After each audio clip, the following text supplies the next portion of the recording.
Hello friends, स्वागत करते हैं आज के इस वीडियो में। आज हम लोग डिस्कस करेंगे एब्स्ट्रैक्ट अलजेब्रा से रिलेटेड टॉपिक, और टॉपिक का नाम है इसमें ग्रुप थ्योरी। तो आज हम लोग जो है ग्रुप थ्योरी से रिलेटेड बेसिक सेट थ्योरी से रिलेटेड हम लोग पॉइंट को डिस्कस करेंगे, जिसमें पहला पॉइंट है सेट्स क्या होता है, इसके बारे में। सबसेट्स क्या होता है, सुपर सेट्स क्या होता है, इक्वल सेट्स क्या होता है, प्रॉपर सबसेट्स क्या होता है, पावर सेट्स क्या होता है, कार्डिनलिटी ऑफ ए सेट्स क्या होता है, and some standard notations about the sets and some important results on sets. तो इन सब पॉइंट्स पे आज हम लोग डिस्कस करने वाले हैं, जो कि ग्रुप थ्योरी का कहा जाए कि ये बेसिक क्लास है। बेसिक जो है ना, ये सब कॉन्सेप्ट आपको क्लियर होना चाहिए, तब आपको ग्रुप थ्योरी समझने में आसान पड़ेगा। तो आइए हम लोग देखते हैं सेट थ्योरी के कॉन्सेप्ट को। Sets. A well-defined collection of objects is known as sets. Example, collection of even natural number is greater than equal to 8. मान लीजिए collection of even natural number greater than equal to 8 बोल रहा है, तो 8, 10, 12 ये सब जो हो गया वो क्या हो गया, आपका डिफाइंड कलेक्शन है। ये सब सेट्स कहलाएगा। सेट्स को हम लोग जनरली कैपिटल लेटर से डिनोट करते हैं, A B C D like this, इस तरीके से। और उसके जो एलिमेंट है, जो 8, 10, 12 हो, एलिमेंट को हम लोग ए से, स्मॉल ए से डिनोट करते हैं। Small a belongs to capital A. ये तो हो गया आपका सेट्स के बारे में। तो सेट्स में याद रखेंगे कि well defined collection of objects को हम लोग सेट्स कहते हैं। जैसा कि हम लोग अभी एग्जांपल से दिखाए हैं आपको कि ये सेट्स को डिनोट कर रहा है इवन नेचुरल नंबर को, ग्रेटर देन इक्वल टू 8 को, और उसको हम लोग कैपिटल एबीसी से डिनोट करते हैं, और उसके एलिमेंट को स्मॉल ए से डिनोट करते हैं, स्मॉल ए स्मॉल बी से डिनोट करते हैं। अब आइए हम लोग देखते हैं सबसेट्स क्या होता है। Let B is said to be a subset of A, a set B is said to be a subset of A if B belongs to B, then B belongs to A. It is denoted by B is a subset of A. For all B belongs to B, that implies A belongs to B. इस तरीके से देख लीजिए आप यहाँ पे कि B को हम लोग A का सबसेट बोलते हैं, क्योंकि हर एक एलिमेंट B का जो है वो कहाँ बिलोंग कर रहा है, A में। आप देखिए डायग्राम से क्लियर हो जाएगा आपको कि बी के जितनी भी एरिया है वो कहां पर बिलोंग कर रहा है, एक बड़ा एरिया ए में है, उसके अंदर में बिलोंग कर रहा है। That's why B is known as subset of A. अब आइए दूसरा जो है super set. If A is a subset of B, if A is a subset of B means A is contain in B, A is contain in B. इसका मतलब ए जो है ना बी में कंटेन करता है। तो we can also say that B contain A और B is a super set of A. तब बी को ए का क्या कहेंगे, सुपर सेट कहेंगे। It can be written as B is a super set of A. इस तरीके से इससे प्रीवियस जो था आपका सुपर सेट, सब सेट जो किए थे, उसमें भी आप देख लीजिए कि बी का हर एक एलिमेंट ए में बिलोंग कर रहा है, तो B is a subset of A हो गया। तो ए का नाम जो हो गया, ए क्या है, सुपर सेट है, एक बड़ा सेट है, उसके अंदर में स्मॉल जो है ना सेट कंटेन कर रहा है। तो B is a subset of A, so A is known as super set of B. इस तरीके से हम लोग दिखाते हैं। Now equal set. Equal set किसको कहते हैं, तो if every element of A belongs to B and every element of B belongs to A, that means A equal to B. Means A is a subset of B, A का सारा element B में belong करता है, B का सारा element A में belong करता है, तो आप कह सकते हैं कि A इक्वल टू B।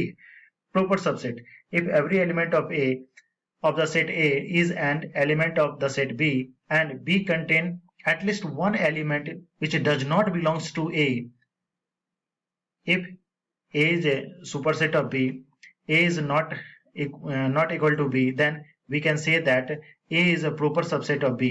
तब हम लोग A को जो है ना proper subset of B कहेंगे, and it is denoted by A is proper subset of B. Suppose कीजिए एक एग्जांपल ले लेते हैं। A का वैल्यू जो है, A जो है सबसेट है, उसका एलिमेंट जो है ना 2, 3, 4, 5, 6, 8 है, और B का जो एलिमेंट है 3, 2, 3, 6, 8 है।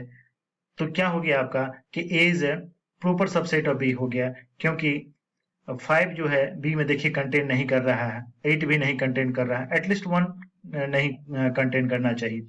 तो हम लोग ए को क्या कहेंगे, A is a proper subset of B कहेंगे। उसके बाद आते हैं पावर सेट पर। If A is any set then power set of A is denoted by P A defined by PA equal to B such that B is a subset of A.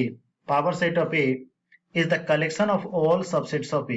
Power set किस का क्या हो गया कि collection of all subset of A. अब आते हैं उसके बाद cardinality of a set क्या होता है। Number of element in a set A is called cardinality of a set A. It is denoted by modulus of A इस तरीके से, या card of A इस तरीके से डिनोट करते हैं। एक थ्योरम है कार्डिनलिटी पे, बहुत इंपॉर्टेंट है कि if cardinality of A equal to n then cardinality of P A का वैल्यू कितना होता है, तो 2 टू द पावर n होता है। ये रिजल्ट आपको याद रखना है। आप इसको प्रूव भी कर सकते हैं। ए इक्वल टू एलिमेंट ले लिए a1 to an, b equal to ले लिए b1 to bm and b is a subset of a for each ai belongs to b and ai does not belongs to b, then we have the independent choice of ai। तो suppose कर लेते हैं possibility क्या है, 2 into 2 into 2 to the power n, so modulus of so cardinality of P ए यानी modulus of P A का value कितना हो जाएगा, 2 into 2 into 2, that means 2 to the power n। मतलब चॉइसेस जो है इसका रिजल्ट आ जाएगा 2 to the power n। तो ये हो गया आपका कार्डिनलिटी ऑफ ए सेट से रिलेटेड। और सम नोटेशंस, इंपॉर्टेंट नोटेशंस में देखिए, n जो है ना सेट ऑफ नेचुरल नंबर है जो कि 1 2 3 से लेकर के dot dot dot whole number, set of whole number को 0 से डिनोट करते हैं, 0 1 2 3। z को सेट ऑफ इंटीजर से डिनोट करते हैं, -2 plus infinity, -infinity two plus infinity. q जो है ना रेशनल नंबर को डिनोट करता है, p by q, जहां पर p और q जो है ना belongs to z and q is not equal to 0।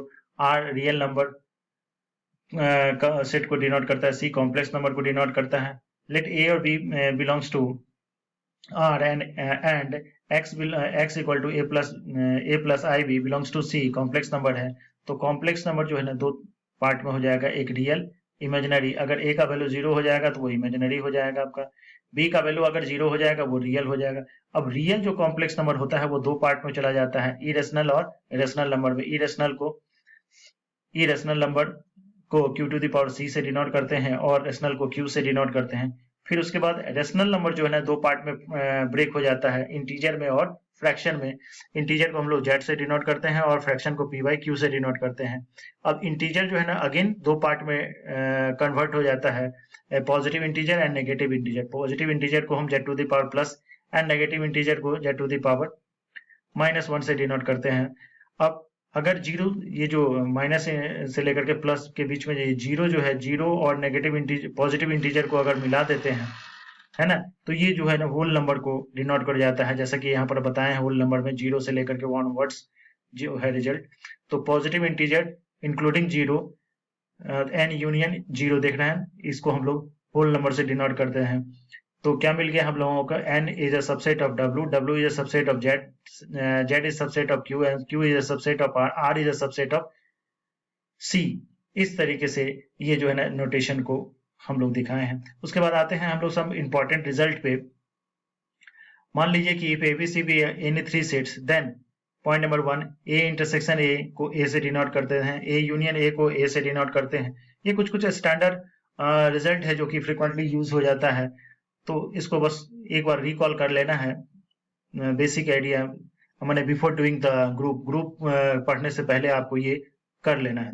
So a intersection 5 equal to 5, a union 5 equal to a intersection b equal to b intersection a union b equal to b union a intersection b is a subset of a is a subset of a union b, a intersection b union b intersection c को आप लिख सकते हैं इस तरीके से associative में law में। फर्स्ट देखिए लास्ट टू ब्रैकेट था, फर्स्ट टू ब्रैकेट, उसी तरीके से last to bracket first to bracket में लिख सकते हैं आप इस तरीके से।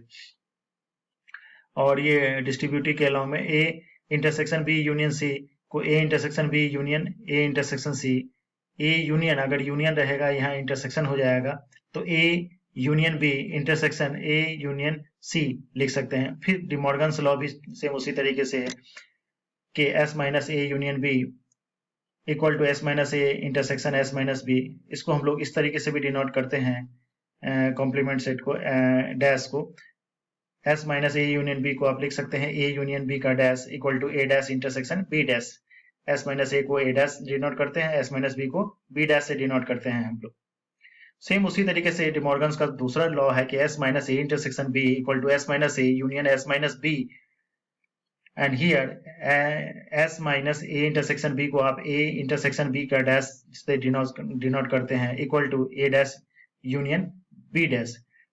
तो इंटरसेक्शन रहेगा तो यूनियन हो जाता है, यूनियन रहेगा तो इंटरसेक्शन हो जाता है। ये डिमॉर्गन्स लॉ का कंसेप्ट को याद रखेंगे। So this is all about the basic idea about the set theory. अब अगले क्लास हम लोग डिस्कस करेंगे ग्रुप से related points. So thank you.